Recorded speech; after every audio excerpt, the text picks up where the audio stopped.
तारीख 5 दिसंबर 1994।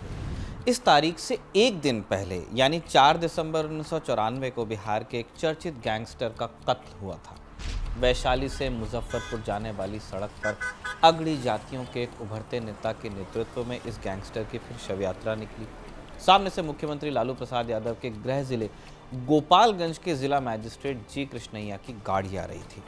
कृष्णैया हाजीपुर से official meeting खत्म करके अपने ज़िले वापस लौट रहे थे। इसके बाद जो हुआ उसका वास्तव में कारण क्या था, समझना टेढ़ी खीर है। भीड़ एक गैंगस्टर का शोक मनाने के लिए इकट्ठा हुई थी, लेकिन उसमें शामिल लोगों से डीएम की किसी तरह की कोई दुश्मनी नहीं थी। फिर भी इस उत्पाती भीड़ ने डीएम की गाड़ी रोकी और उन्हें बाहर खींच लिया। अंगरक्षक इस भीड़ का सामना नहीं कर सकते थे। भीड़ डीएम को घेर कर फिर पीटने लगी। इतने में एक आवाज उठी, देखता क्या है भुटकुन, बदला ले लो। इसके बाद मृतक गैंगस्टर के भाई ने अपनी पिस्टल से 3 गोलियां डीएम को मारी।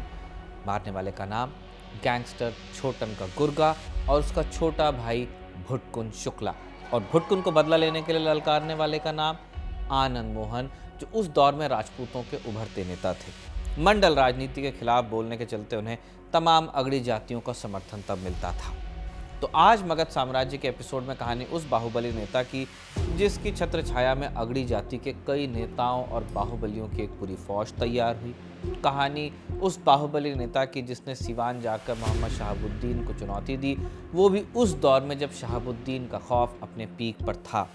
लालू प्रसाद यादव जब प्रदेश में मुख्यमंत्री बने और जाति हिंसा अपने चरम पर पहुंची, तब भी जनसभा करके खुद को लालू प्रसाद के खिलाफ एक विकल्प के रूप में पेश करने वाले आनंद मोहन, मगर जब डीएम की हत्या में दोषी साबित हो गए तो लगभग 1.5 दशक जेल में रहे।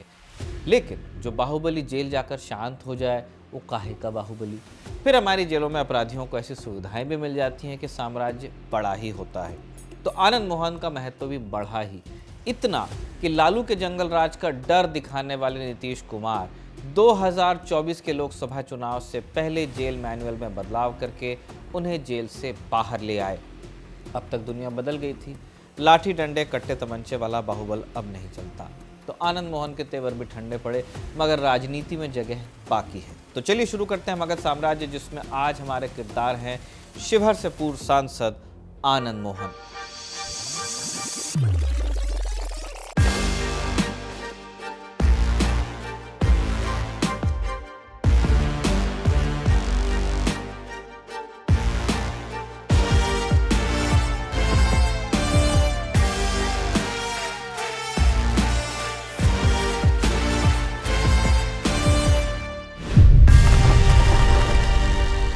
आनंद मोहन का जन्म 28 जनवरी 1954 को सहरसा के पंचगछिया में हुआ था। इनके दादा राम बहादुर सिंह स्वतंत्रता सेनानी थे। स्वतंत्रता की लड़ाई के दौरान कई बार जेल उनको हुई थी। 5 जनवरी 1934 को जब बिहार में भयानक भूकंप आया तो महात्मा गांधी पंचगछिया पहुंचे थे। तब उनके काफिले का नेतृत्व राम बहादुर सिंह ने ही किया था, ऐसा मधेपुरा और सहरसा के लोग बताते हैं। इनके चाचा पद्मानंद सिंह ब्रह्मचारी और मानिक प्रसाद सिंह भी स्वतंत्रता सेनानी थे। ऐसी विरासत से आने वाले आनंद मोहन देश के पहले सांसद थे जिन्हें कोर्ट ने मौत की सजा सुनाई थी। आनंद मोहन के राजनीतिक करियर की शुरुआत 17 बरस की उम्र में हो गई थी। साल था 1974। पूरा देश जयप्रकाश नारायण के नेतृत्व में इंदिरा गांधी की सरकार के खिलाफ सड़कों पर था। हर विरोध करने वाले को सरकार तब जेल में डाल देती थी, और इस आंदोलन की रीढ़ देश भर के छात्र और युवा थे। इसी आंदोलन के दौरान आनंद मोहन की गिरफ्तारी हुई और उन्हें 2 साल के लिए जेल जाना पड़ा। जेल से निकलने के बाद आनंद मोहन ने स्वतंत्रता सेनानी एवं समाजवादी नेता परमेश्वर कुंवर को अपना गुरु बनाया। परमेश्वर कुंवर सुपौल के महिषी से विधायक रहे थे। तभी उस क्षेत्र में उनके एक और प्रतिद्वंद्वी हुए लहटन चौधरी। लहटन चौधरी कांग्रेस से कई बार विधायक रह चुके थे। अब एक तरफ तो ये प्रतिद्वंद्वी थे, लेकिन दूसरी तरफ दोस्त भी थे। व्यक्तिगत मामलों में एक दूसरे के सहयोगी भी थे। दावे तो ये भी किए जाते हैं कि कई बार ये दोनों नेता एक ही गाड़ी से अपना अपना प्रचार करने के लिए निकलते थे। तो महिषी की सत्ता इन दोनों के बीच ही आती जाती रही। इसी बीच परमेश्वर कुंवर की छत्र छाया में आनंद मोहन खुद को स्थापित करते रहे। आनंद मोहन के राजनीतिक करियर की शुरुआत भले ही बहुत जल्दी हुई हो, लेकिन बिहार के बाकी बाहुबलियों की तुलना में उन्हें सफलता बहुत देर से मिली चुनावी मैदान में। राजनीतिक रूप से महिषी के अंदर लहटन चौधरी का ज्यादा दबदबा था। कांग्रेस की टिकट पर कई बार लगातार विधायक बन चुके थे। आनंद मोहन इस बीच लहटन चौधरी के भी करीब रहे, लेकिन आगे चलकर उनके खिलाफ ही चुनाव लड़े और विधायक भी बने। आनंद मोहन जब जेपी के छात्र आंदोलन में सक्रिय थे तो उस दौरान त्रिवेणीगंज में गोलीबारी की एक घटना हुई। इस गोलीबारी में पुलिस की गोलियों से आनंद मोहन के कई साथियों की मौत हुई। आनंद मोहन ने इंदिरा गांधी और प्रदेश में कांग्रेस सरकार के खिलाफ फिर जमकर विरोध प्रदर्शन किया। इसी प्रदर्शन के बाद वो सरकार की नजर में आए और फिर 2 साल तक जेल में रहे। आनंद मोहन ने इंटर में कॉमर्स की पढ़ाई पूरी करने के बाद ग्रेजुएशन के लिए पटना यूनिवर्सिटी में एडमिशन लिया था, लेकिन जेल जाने के चलते उनकी पढ़ाई बीच में छूटी। इमरजेंसी के बाद 1977 में बिहार विधानसभा के चुनाव होते हैं। इंदिरा सरकार का विरोध वोटों में दिखता है। तमाम राज्यों में तख्ता पलट होता है, सो बिहार में भी। मोरारजी देसाई प्रधानमंत्री बने और कर्पूरी ठाकुर बिहार के सीएम। अगर आप इस बारे में विस्तार से जानना चाहते हैं तो मगध साम्राज्य का ही वो एपिसोड देख सकते हैं जिसमें हमने 70 से 80 के दशक की बात की है। मोरारजी देसाई और कर्पूरी ठाकुर के बीच विवाद पर केंद्रित एपिसोड में भी आपको इस चुनाव पर अच्छा फोकस मिल जाएगा, रिसर्च मिल जाएगा। खैर, 1978 में जब मोरारजी देसाई पटना आए थे तो आनंद मोहन के नेतृत्व में पटना विश्वविद्यालय के छात्रों ने उन्हें काला झंडा दिखाया था।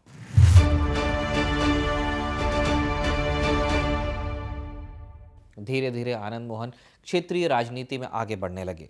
अपनी उम्र के 25 साल पूरा करते ही वो चुनावी राजनीति में उतरते हैं।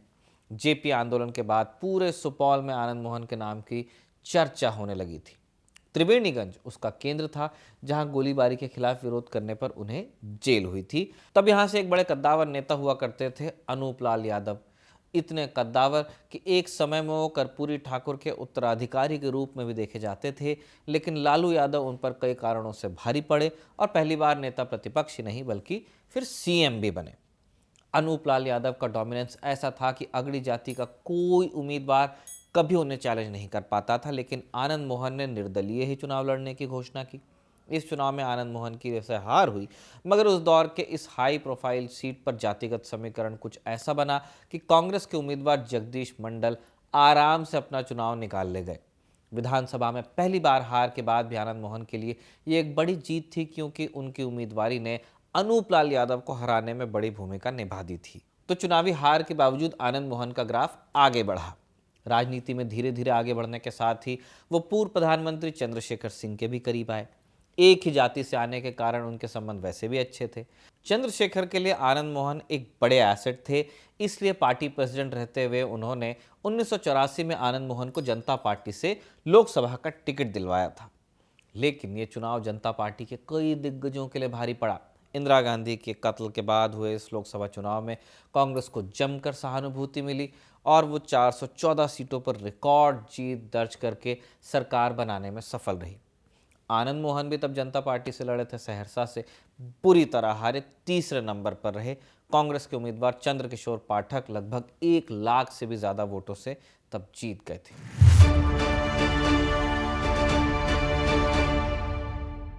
बिहार के जितने भी बड़े बाहुबली आगे चलकर निर्दलीय चुनाव में उतरे, उन्हें पहली बार में ही जीत मिल गई। बाहुबलियों की वो पूरी जमात आनंद मोहन के नेतृत्व में ही ट्रेन हुई थी, क्योंकि उनमें ज्यादातर अगड़ी जातियों से आते थे। 90 के दशक में आनंद मोहन की यही राजनीतिक सफलता थी कि उन्होंने सारे सवर्ण वोटर्स को एक जगह एकजुट किया था। यहां तक कि प्रभुनाथ सिंह जैसे नेता भी आनंद मोहन का नेतृत्व स्वीकार करने को तैयार थे। इससे जुड़े कई किस्से हम आपको आगे बताएंगे, लेकिन आनंद मोहन को बैक टू बैक हार का सामना ही करना पड़ रहा था। पहली बार में निर्दलीय और दूसरी बार जनता पार्टी के उम्मीदवार के तौर पे। अब चुनावी राजनीति में सफलता नहीं मिल रही है, लेकिन अपराध की दुनिया में कद बढ़ रहा है।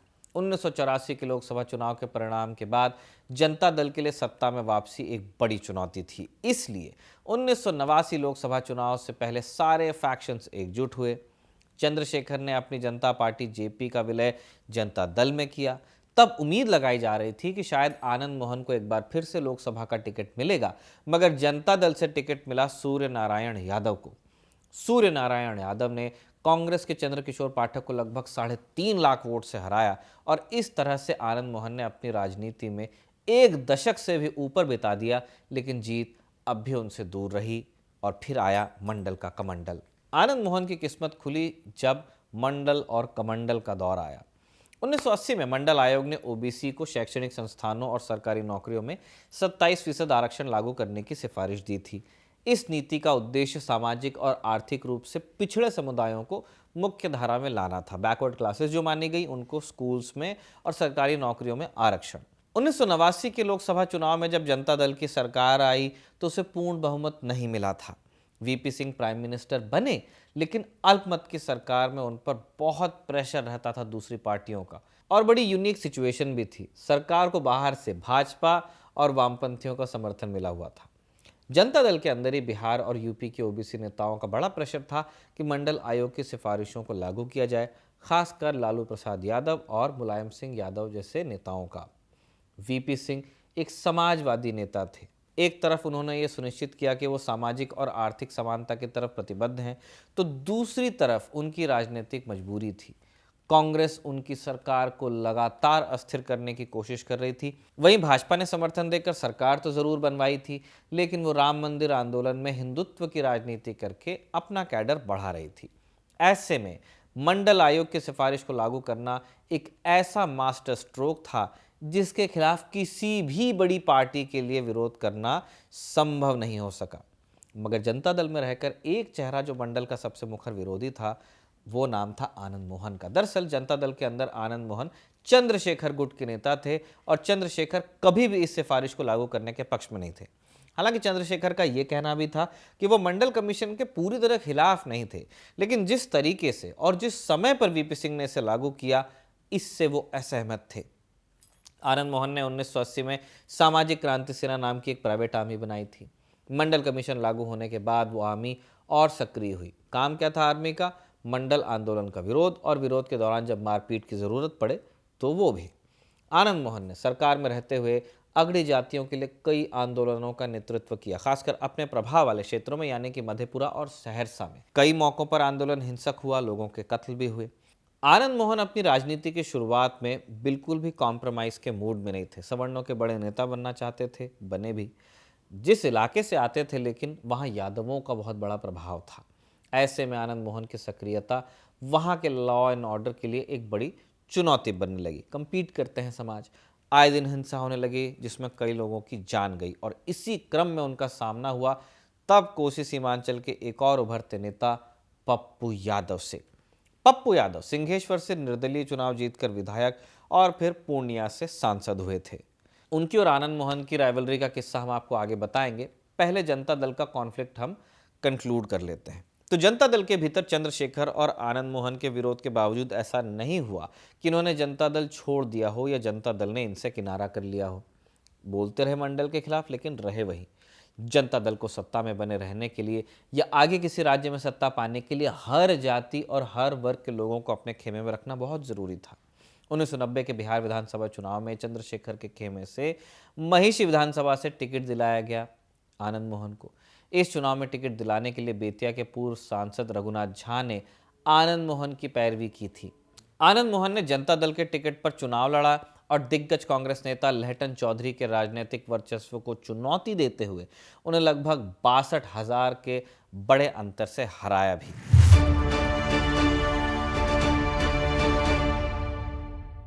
अब बारी आती है उस दौर में कोसी सीमांचल के उभरते नेता पप्पू यादव और आनंद मोहन के बीच राइवलरी की। बीते 2 दशकों में कोसी सीमांचल का एरिया हमेशा बाढ़ के चलते खबरों में रहा, मगर 90 के दशक में ये इलाका गैंग वॉर के लिए चर्चित था। ये गैंग वॉर था तब के राजपूतों के नेता आनंद मोहन और यादवों के नेता पप्पू यादव के बीच। शुरुआत हुई पप्पू यादव के गुरु अर्जुन यादव के कत्ल के साथ, जिसमें नाम आया आनंद मोहन एंड गैंग का। इसके बाद भी छिटपुट झड़प होती रही, लेकिन ये गैंग वॉर भयानक हुआ आने वाले सालों में। बिहार विधानसभा चुनाव के बाद चंद्रशेखर के रास्ते जनता दल से अलग हुए। राम मंदिर आंदोलन के दौरान जनता दल की सरकार जगह जगह पर भाजपा की राह में रोड़े अटका रही थी, जबकि उनकी सरकार भाजपा के समर्थन से ही चल रही थी दिल्ली में।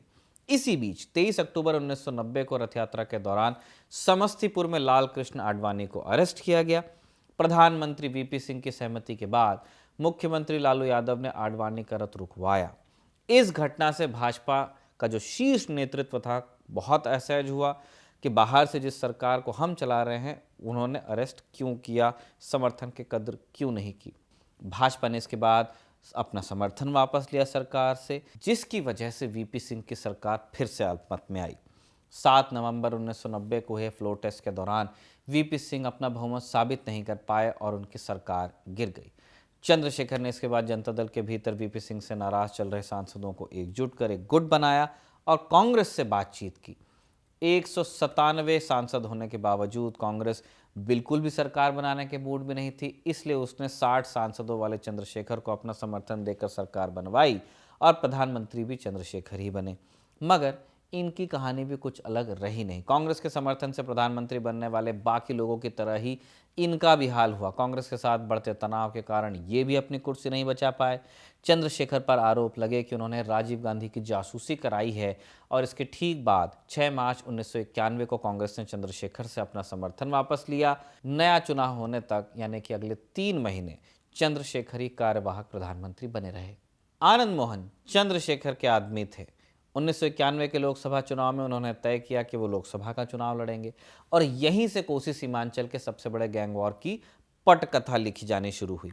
पप्पू यादव सिर्फ 1 साल के भीतर मधेपुरा के सिंहेश्वर से विधानसभा और फिर पूर्णिया से लोकसभा का चुनाव निर्दलीय ही जीत चुके थे, इसलिए कोसी सीमांचल के हर जिले में उनका प्रभाव बढ़ रहा था। पप्पू यादव का विस्तार आनंद मोहन के लिए एक बड़ी चुनौती थी, लेकिन मंडल आंदोलन के दौरान कोसी सीमांचल से 2 चेहरे उभरे थे, जिसमें पप्पू यादव मंडल समर्थक और आनंद मोहन मंडल विरोधी थे और दोनों के बीच की ये पॉलिटिकल राइवलरी जल्द ही एक गैंग वॉर की शक्ल लेने वाली थी। इस गैंग वॉर में वजह बना पप्पू यादव का शरद यादव को समर्थन देना। 1991 के लोकसभा चुनाव में मधेपुरा सीट पर एक उम्मीदवार की मौत के कारण चुनाव हो गया कैंसिल। सभी सीटों पर चुनाव खत्म होने के बाद यहां चुनाव की घोषणा हुई। आनंद मोहन ने चंद्रशेखर की नई पार्टी समाजवादी जनता पार्टी के सिंबल पर शरद यादव के सामने चुनाव में ताल ठोकी। अब मधेपुरा को लेकर एक कहावत उस समय चर्चित थी कि रोम पोप का, मधेपुरा गोप का। गोप यादव को कहते हैं। मधेपुरा के इतिहास में ये पहली बार था तब जब कोई गैर यादव लोकसभा का चुनाव लड़ने जा रहा था। मंडल आंदोलन के दौरान और चुनाव से ठीक पहले आनंद मोहन के 2 समर्थकों की हत्या कर दी गई और इसके चलते ये पूरा आंदोलन फॉरवर्ड वर्सेस बैकवर्ड बना। शरद यादव एक स्थापित नेता थे और इसलिए ये चुनाव उनके लिए प्रतिष्ठा का विषय बना। अब यहां तक सब ठीक था, लेकिन पूर्णिया से निर्दलीय सांसद पप्पू यादव अब मधेपुरा आए। पप्पू यादव शरद यादव को शुरुआत में अपना राजनीतिक गुरु मानते थे, इसलिए शरद यादव के बूथ मैनेजमेंट की जिम्मेदारी उन्होंने अपने हाथ में ली। आनंद मोहन को ये रास नहीं आया। पप्पू यादव की लोकप्रियता की वजह से एक बड़ा वोट बैंक शरद यादव की तरफ शिफ्ट होता नजर आ रहा था। आनंद मोहन बुरी तरह चुनाव हार गए और फिर शुरू हुआ गैंग वॉर का सिलसिला। इसके चलते मधेपुरा सहरसा का क्षेत्र पप्पू यादव और आनंद मोहन के गैंग वॉर से लंबे समय तक त्रस्त रहा। 1991 से 1994 3 साल के दौरान ये गैंग वॉर चरम पर था। हालांकि इस चुनाव में हार की वजह से आनंद मोहन की लोकप्रियता तो कम नहीं हुई। आनंद मोहन न सिर्फ राजपूतों बल्कि अगड़ी जातियों के नेता भी बनना चाहते थे। अगड़ी जातियों में आनंद मोहन का प्रभाव इसलिए बढ़ा भी। फिर भी लालू यादव आनंद मोहन से उतने असहज नहीं थे जितना कि अपनी ही जाति से आने वाले पप्पू यादव से थे। 1992 में पप्पू यादव और आनंद मोहन गुट में एक हिंसक झड़प हुई और इस झड़प में पप्पू यादव का भी नाम आ गया। लालू प्रसाद यादव ने तब पप्पू की गिरफ्तारी के लिए विशेष आदेश जारी किए, NSA लगवाया। इसके बाद पप्पू यादव गिरफ्तारी से बचने के लिए अंडरग्राउंड रहे और छुप छुप कर यात्रा करते रहे, लेकिन अंततः पप्पू यादव को जेल जाना पड़ा। जेल से बाहर निकलते उन्हें फिर से RJD में शामिल होने का न्योता मिला, लेकिन अब तक हालात ऐसे थे जो पप्पू यादव को असहज करने लगे। लेकिन अब राजनीति में जिंदा रहना है तो डिसीजन भी लेना पड़ेगा। 2014 में जब भाजपा और जदयू ने अलग अलग चुनाव लड़ा, तब शरद यादव को जदयू ने मधेपुरा से उतारा था। लालू यादव ने पप्पू यादव को मधेपुरा सीट से चुनाव लड़ने को कहा, मगर पप्पू यादव अपने राजनीतिक गुरु के खिलाफ नहीं उतरना चाहते थे। चुनावी मैदान में चाहते थे कि पूर्णिया से टिकट दे दी जाए, जहां से वो अब तक जीतते आ रहे थे।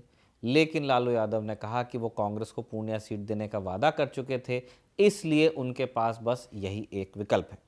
खैर, पप्पू यादव मधेपुरा से चुनाव लड़े और लगभग 1 लाख वोटों से जीतकर चौथी बार सांसद भी हुए।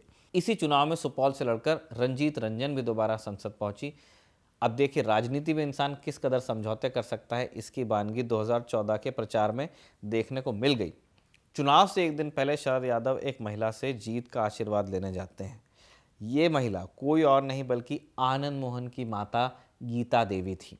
पप्पू यादव और आनंद मोहन के बीच गैंग वॉर शुरू ही इसलिए हुई थी कि पप्पू यादव चुनाव में शरद यादव की मदद कर रहे थे। अब जब पप्पू और शरद आमने सामने थे तो अगड़ी जातियों, खासकर राजपूतों का वोट लेने के लिए शरद यादव ने मास्टर स्ट्रोक चला, जो कि फेल हो गया। इसका मतलब मास्टर स्ट्रोक नहीं था। हालांकि लंबे समय तक जब आनंद मोहन और पप्पू यादव दोनों जेल में रहे तो ये गैंग वॉर खत्म हुई और दोनों की दुश्मनी भी खत्म होती चली गई। 1994 में एक भीड़ ने गोपालगंज के डीएम जी कृष्णैया की हत्या कर दी थी। इसमें आनंद मोहन भी अभियुक्त थे, हमने आपको पहले भी बताया। 2007 में निचली अदालत ने इस मामले में आनंद मोहन को दोषी पाया और फांसी की सजा सुनाई, मगर 2008 में पटना हाईकोर्ट ने इसे उम्र कैद में बदला। इस हत्या के मामले में आनंद मोहन ने लगभग 15 साल जेल में काटे। 2023 में कब छूटे, जब बिहार सरकार ने जेल के रूल्स में ही बदलाव कर दिए और आनंद मोहन समय से पहले बाहर आ पाए। रूल्स में किए गए इन बदलावों के पीछे भी पॉलिटिक्स ही एक वजह थी। 15 फरवरी 2023 बिहार की राजनीति में रुचि रखने वाले लोगों के लिए काफ़ी चौंकाने वाला दिन। इस तारीख को आनंद मोहन की बेटी सुरभि आनंद की शादी थी। इसमें पप्पू यादव भी मेहमान बने। ऐसी तस्वीर भी आई जिसमें पप्पू यादव आनंद मोहन और उनके बेटे से गले मिल रहे थे।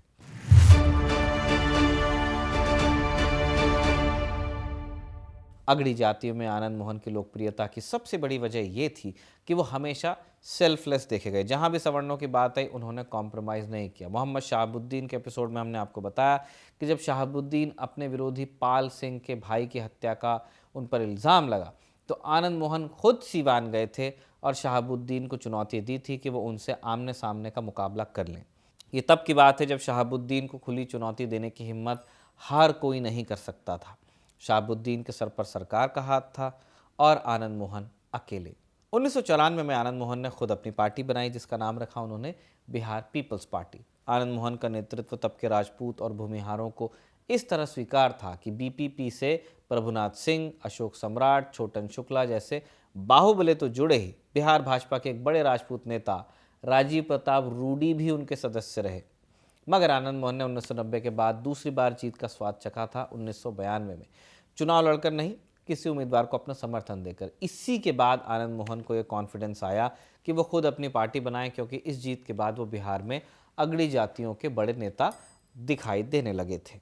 आनंद मोहन राजपूत, ब्राह्मण और भूमिहार को एक साथ लाकर लालू यादव के वर्चस्व को चुनौती देना चाहते थे और इसमें 28 मार्च 1992 की एक घटना ने आग में घी का काम किया। वैशाली से कांग्रेस के एक विधायक थे हेमंत शाही, मिजाज के लिए बहुत चर्चित थे।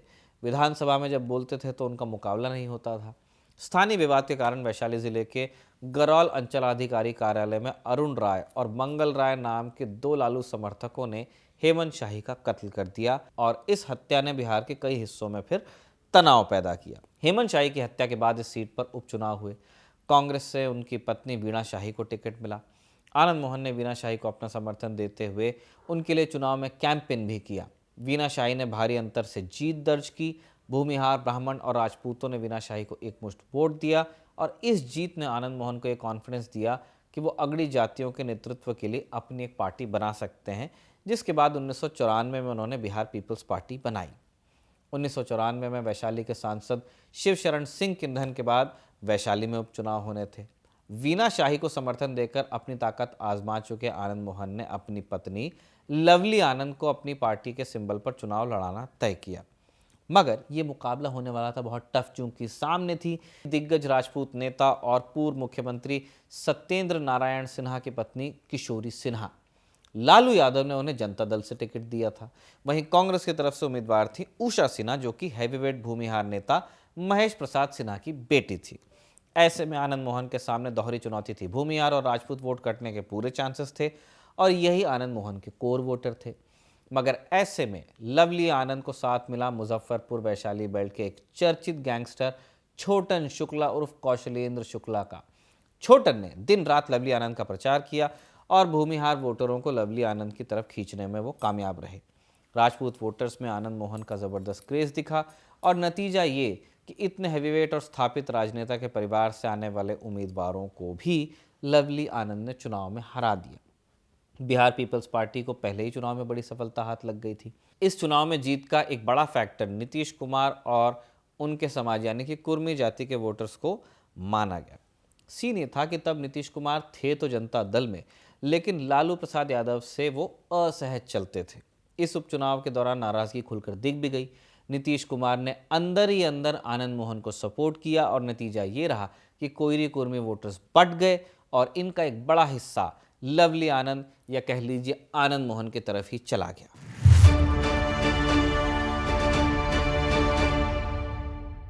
इस जीत के बाद आनंद मोहन लालू यादव पर और आक्रामक हो गए।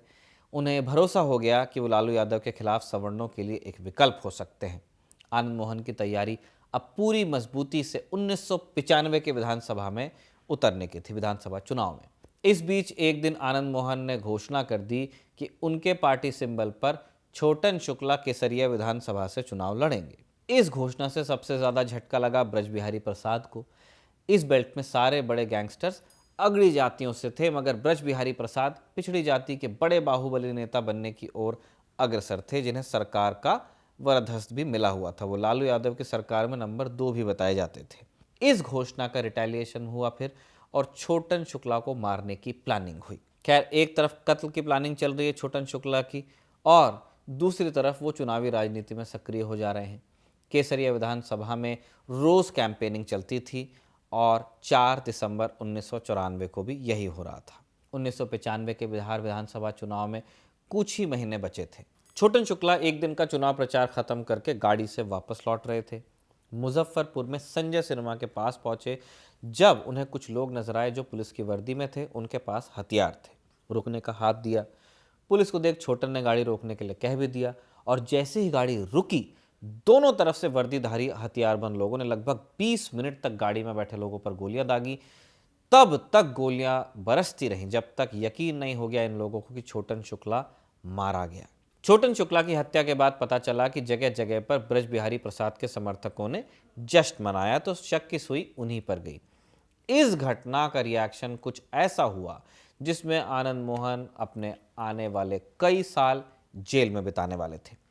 5 दिसंबर की सुबह हर अखबार की सुर्खियों में छोटन शुक्ला के कत्ल का जिक्र था, मगर 6 दिसंबर को जो खबर छपने वाली थी वो बिहार के लोगों को सख्ते में डाल देने वाली थी। आज भी सबसे जघन्य केसेस में से एक माना जाता है। 5 दिसंबर 1994 आनंद मोहन और लवली आनंद के नेतृत्व में छोटन शुक्ला की शव यात्रा निकली।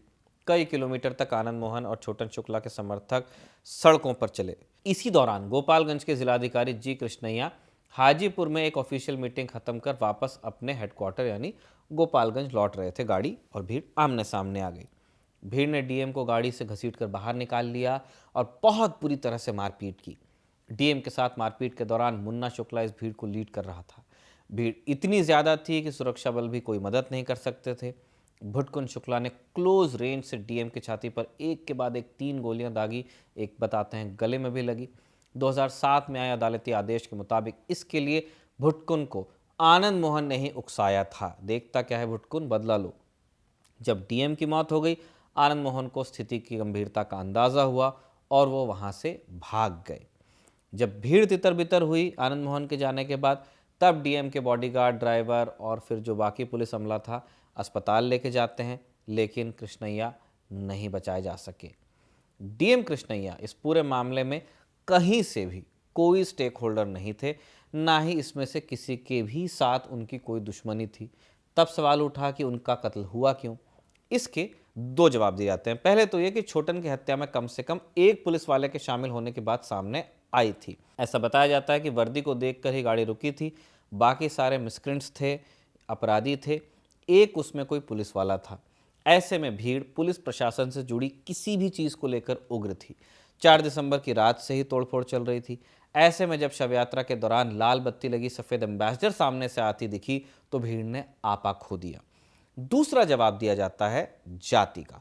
बिहार में तब अगड़ा बनाम पिछड़ा की लड़ाई एक्सट्रीम पर थी और हालिया घटनाओं की वजह से वैशाली मुजफ्फरपुर बेल्ट सबसे ज़्यादा प्रभावित था।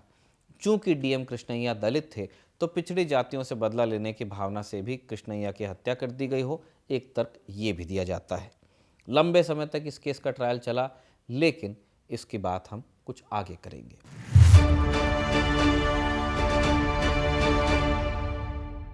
आनंद मोहन लालू यादव के खिलाफ एक विकल्प के रूप में खुद को पेश कर रहे थे। पूरे बिहार में रैलियां भी कर रहे थे।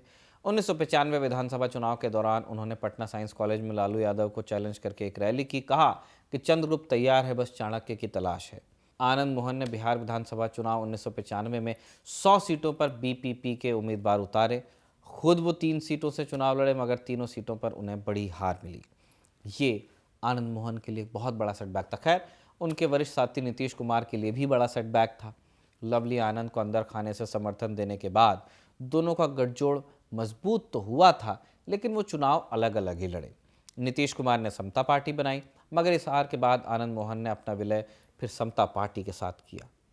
1996 के लोकसभा चुनाव में नीतीश कुमार ने जनता दल के रामचंद्र पूर्वे के खिलाफ शिवहर से टिकट दिया। आनंद मोहन ने ये चुनाव 40,000 वोटों से जीता। समता पार्टी ने चुनाव भाजपा के साथ गठबंधन करके लड़ा था और ये नीतीश कुमार की नई पार्टी के हित में गया और इस चुनाव में उन्हें 8 सीटें मिल गई।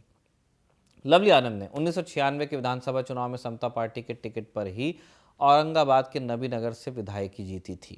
इसके बाद अगले 1 दशक तक दोनों दंपत्ति नीतीश कुमार के साथ मिलकर बिहार पीपल्स पार्टी के साथ अपनी राजनीति को आगे बढ़ाते रहे। 2004 में आनंद मोहन ने बिहार पीपल्स पार्टी के सिंबल पर शिवहर से चुनाव लड़ा।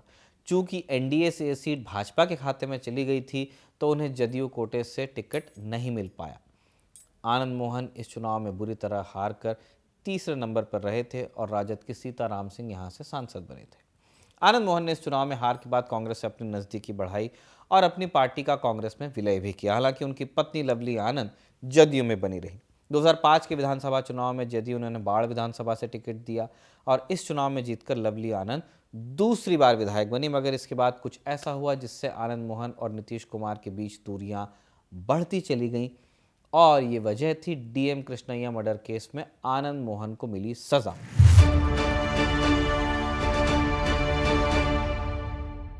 डीएम कृष्णैया के मर्डर के मामले में आनंद मोहन मुख्य आरोपी बनाए गए थे।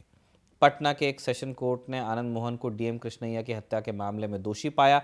3 अक्टूबर 2007 को फांसी की सजा भी सुनाई। इसी मामले में उनकी पत्नी लवली आनंद और भुटकुन शुक्ला के भाई मुन्ना शुक्ला को उम्र कैद की सजा सुनाई गई थी। आनंद मोहन ने सेशन कोर्ट के इस फैसले के खिलाफ पटना हाई कोर्ट में याचिका दायर की। आनंद मोहन की तरफ से तब राम जेठमलानी जैसे बड़े वकील केस लड़ने आए थे। जेठमलानी ने तर्क दिया कि इस घटना के वक्त आनंद मोहन और उनकी पत्नी अपनी कॉन्टेसा कार में थे। उन्होंने ये भी कहा कि जब ये घटना घटी तो आनंद मोहन का जो काफिला था भीड़ से आगे था और ये घटना बीच में घटी। उन्हें इस बात की कोई भनक नहीं थी कि यह घटना कैसे और क्यों घट गई। इस बात का कोई सबूत भी नहीं कि आनंद मोहन अपनी कार से बाहर निकलकर भुटकन को डीएम की हत्या के लिए उकसाने गए थे। ये आनंद मोहन की तरफ से दिए गए तर्क थे। जेठमलानी ने यह भी मुद्दा उठाया कि घटना के तुरंत बाद मुकदमा दर्ज करने के बजाय कई दिनों तक इसे डिले किया गया और सोच समझकर आनंद मोहन को उसमें फिर आरोपी बनाया गया। हाईकोर्ट ने इस मामले में सुनवाई करते हुए कहा कि अगर जेठमलानी के इस तर्क पर आते हैं कि आनंद एक कंटेसा कार में बैठे थे जो जुलूस के आगे थी और मृतक की हत्या जुलूस के बीच में हुई, इसलिए गवाहों के सबूतों को अविश्वसनीय मानकर खारिज कर देना चाहिए। अभियोजन पक्ष ने अपने गवाहों के माध्यम से लेकिन ये साबित करने में सफलता प्राप्त की कि मृतक की गोलीबारी के समय आनंद मोहन घटनास्थल पर थे और भुटकुन शुक्ला को मृतक पर गोली चलाने के लिए उकसा भी रहे थे। यदि आनंद मोहन ये चाहते हैं कि कोर्ट ये माने कि घटना के समय वो जुलूस के आगे कंटेसा कार में थे न कि घटनास्थल पर, तो उन्हें सीआरपीसी की धारा 313 के तहत अपने बयान में ये बात बतानी चाहिए थी जब बयान हुए थे और इस बचाव के समर्थन में विश्वसनीय सबूत भी देने चाहिए थे। भारतीय साक्ष्य अधिनियम 1872 की धारा 103 कहती है कि किसी विशेष तथ्य के सत्यापन का बोझ उसी व्यक्ति पर होता है जो कोर्ट से उस तथ्य के अस्तित्व पर विश्वास करने की अपेक्षा रखता है। आप नया फैक्ट इंट्रोड्यूस करना चाहते हैं तो आपको साबित भी करना पड़ेगा। इन अ नटशेल, अभियोजन पक्ष ने अपने कई गवाहों के माध्यम से स्थापित कर दिया कि आनंद मोहन घटनास्थल पर थे और उन्होंने ही भुटकुन शुक्ला को कृष्णैया पर गोली चलाने के लिए उकसाया था, इसलिए उन पर डीएम की हत्या के लिए धारा 302 के तहत कार्रवाई की जाए। हालांकि आनंद मोहन को इस सुनवाई के बाद फांसी की सजा से राहत मिली। हाईकोर्ट ने माना कि डीएम पर हमला एक भीड़ ने किया था और कत्ल किया था भुटकुन शुक्ला ने। चूंकि इस मामले में आनंद मोहन खुद हमलावर नहीं थे, इसलिए आरोपी के लिए फांसी की सजा उचित नहीं होगी, ऐसा हाईकोर्ट ने कहा। इसी आधार पर सेशन कोर्ट का फैसला पलटा गया। आनंद मोहन को उम्र कैद की सजा हुई और इसी सुनवाई में हाईकोर्ट ने लवली आनंद और मुन्ना शुक्ला को बरी भी किया। इसके बाद आनंद मोहन लगातार जेल में रहे, मगर राजनीतिक वर्चस्व इतना था कि हर पार्टी ने दोस्ती के लिए उनके सामने हाथ बढ़ाया ही। आनंद मोहन की गैर मौजूदगी में लवली आनंद और उनके बेटे चेतन आनंद ने उनकी राजनीति को संभाला। 2009 के लोकसभा चुनाव में वो कांग्रेस के टिकट पर शिवहर से चुनाव लड़ी और चौथे स्थान पर रही। 2014 में उन्होंने समाजवादी पार्टी के टिकट पर चुनाव लड़ा और इस बार अपनी जमानत तक नहीं बचाई। 2015 के उपचुनाव में वो एक और बार शिवहर से चुनाव में उतरी। इस बार जीतन राम मांझी की पार्टी हिंदुस्तानी आवाम मोर्चा से टिकट मिला था, मगर इस बार भी उन्हें महज 400 वोटों के अंतर से हार का सामना करना पड़ा। जो आनंद मोहन कॉम्प्रोमाइज़ नहीं करते थे, उन्हीं की पत्नी जीतन राम मांझी की पार्टी से लड़ रही थी। आनंद मोहन को हुई सज़ा के बाद लवली आनंद ने बिहार के हर दल की तरफ कभी न कभी हाथ बढ़ाया, इस उम्मीद में बढ़ाया कि शायद ये जो करीबी इससे पैदा हो, उससे आनंद मोहन को जेल से बाहर निकालने में मदद मिल जाए।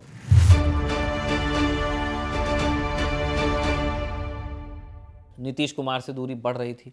2020 के विधानसभा चुनाव से पहले लवली और चेतन आनंद ने आरजेडी ज्वाइन कर ली। आनंद मोहन अपने चरम पर जिस पार्टी के नेतृत्व को खुलेआम चुनौती देते थे, अब उनका परिवार उसी पार्टी का सदस्य हो गया। चेतन आनंद ने शिवहर से 2020 का विधानसभा चुनाव लड़ा और पहली बार वो विधायक भी बने। इसके बाद वो लगातार उन्हीं के साथ बने रहे। जब अक्टूबर 2022 में नीतीश ने भाजपा का साथ छोड़ फिर से लालू से हाथ मिलाया, तो लवली आनंद ने अपनी एक शर्त पूरी करवाई और वो थी आनंद मोहन की रिहाई। 10 अप्रैल 2023 को बिहार सरकार ने जेल मैनुअल में एक बदलाव किया।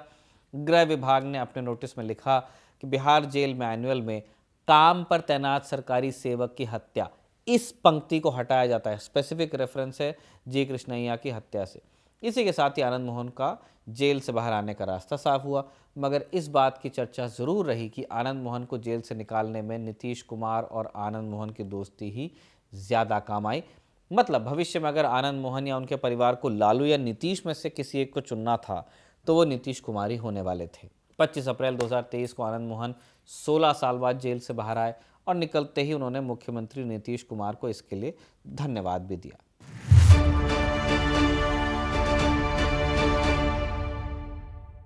आनंद मोहन की रिहाई के बाद सब कुछ ठीक चलने लगा, जब तक कि राज्यसभा के अंदर मनोज झा का एक भाषण चर्चा का विषय नहीं बना। 28 सितंबर 2023 को महिला आरक्षण विधेयक पर चर्चा के दौरान राज्यसभा में मनोज झा ने ठाकुर का कुआं कविता सुनाई।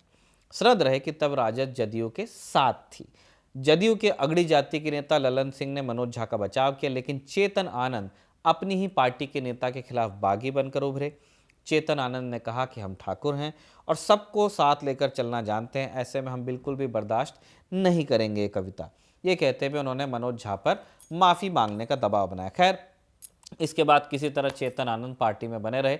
लोकसभा चुनाव से ठीक पहले नीतीश कुमार ने एक बार फिर राजद का साथ छोड़ा, एनडीए में शामिल हुए। एक बार फिर एनडीए गठबंधन से मुख्यमंत्री बनने के बाद नीतीश कुमार को बहुमत साबित करना था। फिर ऐसे में सबकी बड़ी दिलचस्पी थी कि चेतन आनंद किस तरफ वोट करेंगे। वोटिंग से एक दिन पहले तेजस्वी यादव ने अपने विधायकों को अपने आवास पर बुला के रखा था। चेतन आनंद भी गए थे। चेतन आनंद के बड़े भाई अंशुमन आनंद ने पुलिस में उनके गुमशुदगी की फिर रिपोर्ट दर्ज करा दी कि मेरा भाई मिल नहीं रहा है। इसके बाद बहुमत साबित करने से एक रात पहले तेजस्वी यादव के घर पे पुलिस पहुंची। राजद समर्थकों ने इसके बाद चेतन आनंद का क्रिकेट खेलते हुए वीडियो साझा किया कि वो अपने नेता के आवास पर सुरक्षित है, अपनी मर्जी से रुके हुए हैं। मगर चेतन आनंद के दिमाग में कुछ और ही चल रहा था। फ्लोर टेस्ट में चेतन ने क्रॉस वोटिंग की। नीतीश कुमार बहुमत परीक्षण में पास हुए और इसके बाद चेतन ने सोशल मीडिया पर पोस्ट करते हुए लिखा कि ठाकुर के कुएं में बहुत पानी है, अभी बहुतों को पिलाना है। इस घटना के बाद ये ऑब्वियस था कि पार्टी से उन्हें अब निकाल दिया जाएगा। 18 मार्च 2024 को लवली आनंद और उनके बेटे अंशुमन आनंद जदयू में शामिल हुए। चूंकि चेतन आनंद पर दलबदल कानून लागू होता, इसलिए उन्होंने राजद से निकाले जाने के बाद किसी पार्टी की सदस्यता ली नहीं ताकि विधायकी बची रहे। लवली आनंद के जदयू में शामिल होने के बाद यह तय हो गया था कि वो शिवहर से संसदीय उम्मीदवार हो सकती हैं, क्योंकि बीते दिनों में आनंद मोहन और नीतीश कुमार की दोस्ती की तस्वीरों ने भविष्य बता दिया था। आनंद मोहन की बेटी सुरभि आनंद की शादी में जब नीतीश कुमार ने शिरकत की, तभी से यह चर्चा तेज थी कि आनंद मोहन को जेल से बाहर निकालने का रास्ता अब ढूंढा जाएगा। खैर, लवली आनंद शिवहर से लोकसभा का चुनाव लड़ी और राजद की उम्मीदवार रितु जायसवाल को लगभग 30,000 वोटों से उन्होंने हराया भी। लगातार 4 हार के बाद लवली आनंद आखिरकार लंबे समय बाद अब सांसद हुई थी। जेल से बाहर आने के बाद आनंद मोहन लगातार अब सक्रिय हैं, हर मुद्दे पर बयान दे रहे हैं, लेकिन वो प्रभाव फीका हो गया है जो कभी होता था। आनंद मोहन के जेल से बाहर आने के बाद बीते 2 दशक में विधानसभा का ये पहला चुनाव होगा, तो ये देखना महत्वपूर्ण है कि बिहार की राजनीति पर उनका प्रभाव कितना बाकी है, किस तरह नजर आएगा। पत्नी सांसद हैं, बेटे जिस पार्टी से वो चुनाव जीते थे उससे दूरी काफ़ी ज़्यादा उनकी बढ़ गई है। तो अब इस बात की पूरी उम्मीद है कि वो जनता दल यूनाइटेड के टिकट पर शिवहर से उम्मीदवार हो सकते हैं। तो इसी के साथ मगध साम्राज्य का ये एपिसोड भी कंक्लूड होता है। इसे ऋषिकेश ने लिखा और अयान ने रिकॉर्ड किया। आप देखते रहिए खबरगांव।